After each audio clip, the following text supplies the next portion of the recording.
It's 1970, the streets are buzzing, and somewhere in the distance, boom! A V8 snaps to life. You feel it before you can see it. The kind of deep, primal growl that rattles shop windows and turns heads 2 blocks away. Then rolls in the Firebird, raw, loud, and incredibly powerful. Welcome to the golden era of muscle. When engines have a mechanical middle finger to conformity, today we are lifting the hoods to the greatest V8 muscle car engines, forged in steel and pure defiance. Let's get into it. 10. 1979, Pontiac 400 W72 Trans Am. By 1979, the muscle car era was supposed to be over. Horsepower was limited, catalytic converters were coming in, and insurance premiums were sky high, leaving V8s declawed across the board. But the Pontiac 400 wasn't done fighting.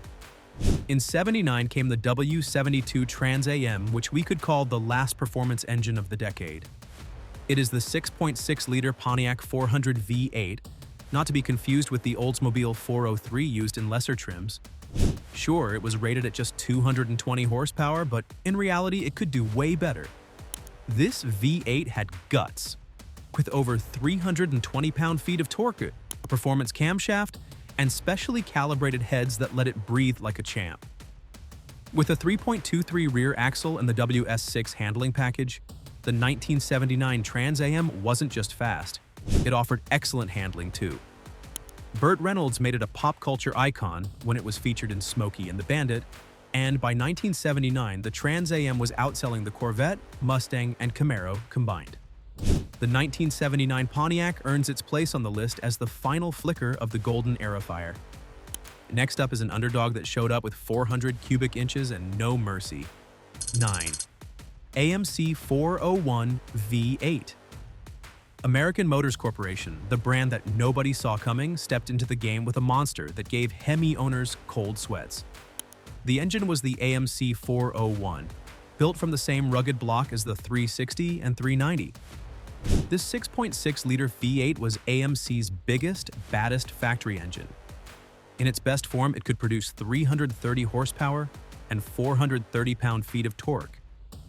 You'll find these in the 1971 to 1974 Javelin AMX Matador machine, and even a few Jeep Wagoneers because nothing says surprise like a grocery car with drag strip credentials.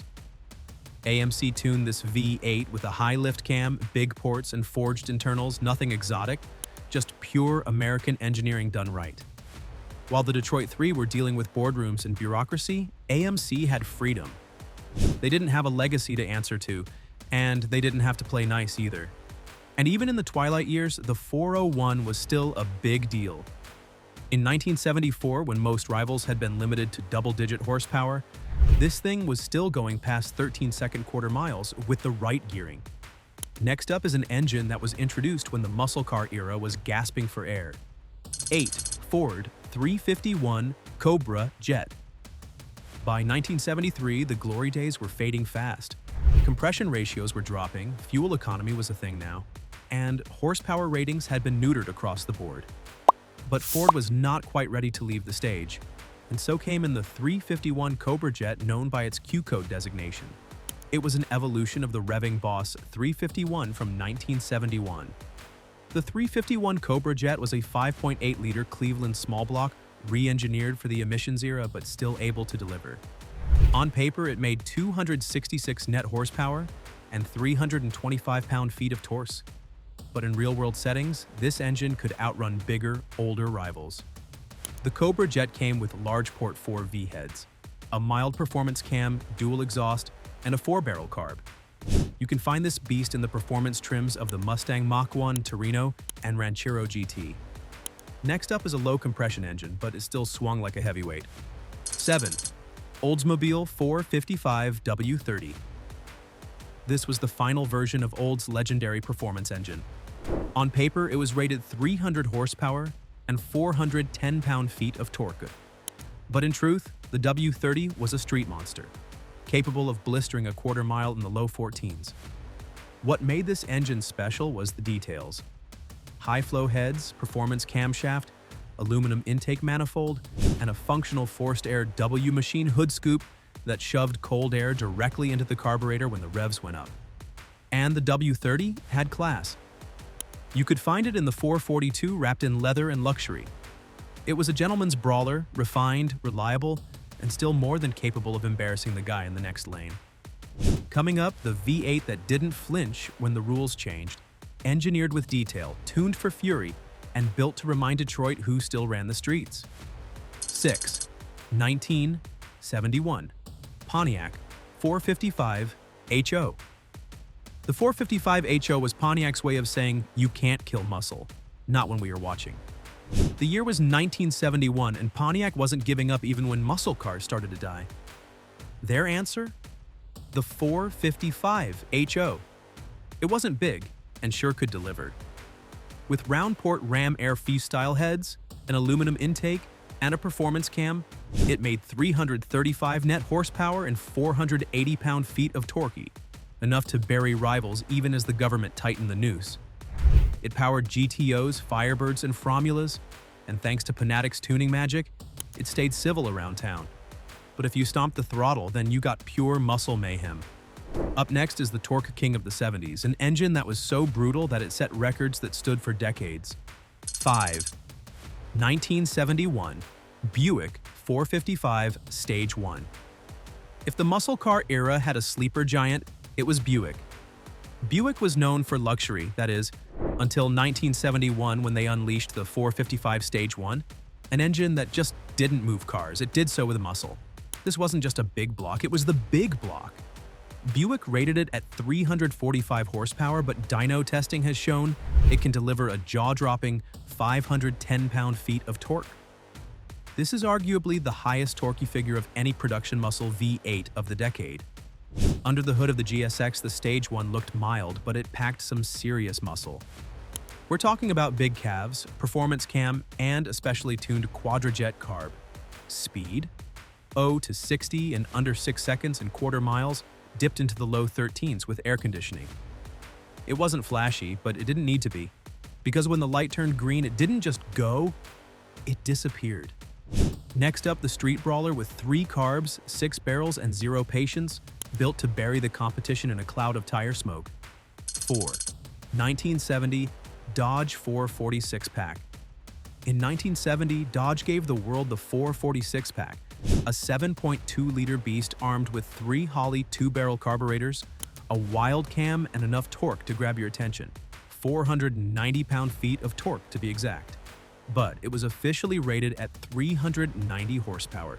Regardless, this setup was designed to embarrass prissier Hemis on the street. It launched hard, responded quickly, and didn't need to be wrung out to dominate the road. You'd find it in legends like the Super B, Charger RT, and Roadrunner. It was Dodge's way of saying we brought a gun to a knife fight. Coming in next is an engine so wild the factory tried to warn people not to buy it. 3. 1970 Chevrolet L88 427. This was a race engine disguised as a factory option. A 427 cubic inch monster with high compression heads, a solid lifter cam, forged internals, and a factory rating of 430 horsepower, which was about believable as a campaign promise. In truth, the L88 was pushing over 500 horsepower, and with 470 pound-feet of torque, it transformed the 1970 Corvette into a street-legal monster. Chevy didn't even want regular buyers to get their hands on this thing. That's why it had no radio, no heater, or comfort. They undercooled the 1970 Corvette with a tiny radiator to discourage casual drivers. But for drag racers, the L88 was everything. The L88 wasn't just fast, it was dangerous, and that's exactly why it's legendary. 2. 1973 Pontiac SD 455. The Super Duty 455 was just any big block. It was full-blown race motor fitted into a street car. With its reinforced block, forged rods and pistons, high-flow heads, and radical cam, the SD 455 was built like it was meant for NASCAR. Rated at just 290 net horsepower, it was criminally underrated. Real-world dyno numbers show it could push 370-plus horsepower and over 500 pound-feet of torque, making it the most powerful engine in any American production car that year. That's why it was in the Trans Am and Formula Firebird. The SD 455 was a closing statement, a mic drop, and a raised middle finger to the death of muscle. And now, to the one they all feared, the legend, the ultimate muscle car engine of the decade one. Chevrolet LS6 454. It's 1970, and Chevrolet is about to unleash the most powerful production V8 engine the world has ever seen. This wasn't just an engine. This was Chevy's last gift before emissions regulations, oil embargoes, and rising insurance costs silenced the muscle car era. And that's why the LS6 didn't go quietly. It was a 7.4-liter big block with solid filters, an aggressive camshaft, an 11.2-to-1 compression ratio, and a Holley 800 CFM carb mounted on an aluminum intake. And let's not kid ourselves. The 450 horsepower that Chevy printed was modest. Most dyno tests in the day, quietly done by racers and tuners, showed these monsters were pushing over 500 horsepower. And with slicks and headers, even more. This wasn't just muscle, said legendary drag racer Bill Grumpy Jenkins. This was Detroit weaponizing the V8. The LS6 was built with forged internals, 4 bolt mains, and an iron block tough enough to survive nitrous hits and over 7,000 RPM. It came coupled with either a Muncie M22 Rock Crusher 4-speed or Turbo Hydromatic 400, which turned the LS6 into a missile. It could rip a quarter-mile in 13.2 seconds. If you had around $3,800 and the guts to handle it, you could just walk into your local dealership and walk home with a Chevrolet SS 454 LS6, a car that could embarrass a Ferrari Daytona on a good day. What makes it even more legendary is the timing. This engine dropped just before the party ended. In 1971, compression ratios plummeted, horsepower ratings dropped, and the fuel crisis loomed. But for one brief shining moment, the LS6 was king, the last of the unfiltered, untamed Detroit muscle. And there you have it, the 10 greatest V8 muscle car engines of the 1970s. Born in a time when gas was cheap, rules were few, and horsepower ruled the streets.